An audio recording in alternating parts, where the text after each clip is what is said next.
Bernadette Malgorn, bonjour. Bonjour. Les régionales, c'est mars prochain.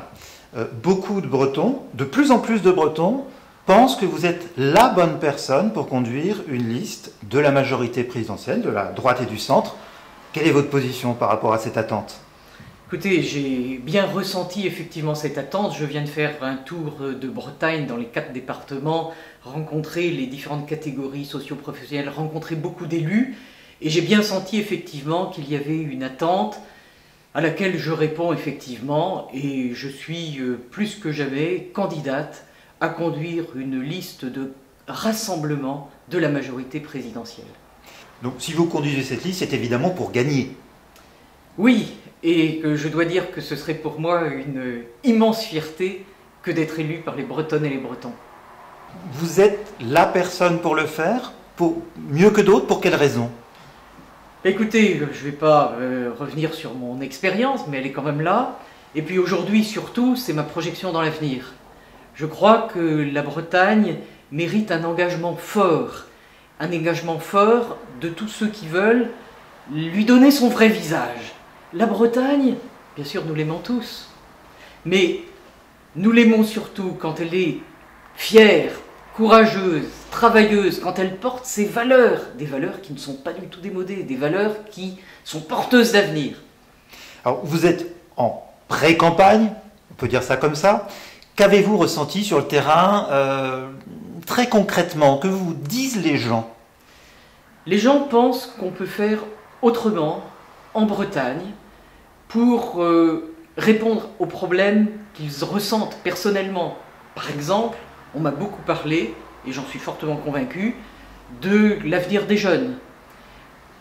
Un niveau d'excellence académique, mais des niveaux d'emploi pas toujours adaptés, ce qui fait que beaucoup de jeunes s'en vont. Et pas forcément toujours de bon gré. Quand c'est de bon gré, tant mieux. Mais sur cette simple question, on voit bien que c'est l'avenir de la région qui est en cause. Vous avez une image de dynamisme, vous êtes aussi une femme. Je sais que la parité, vous y tenez.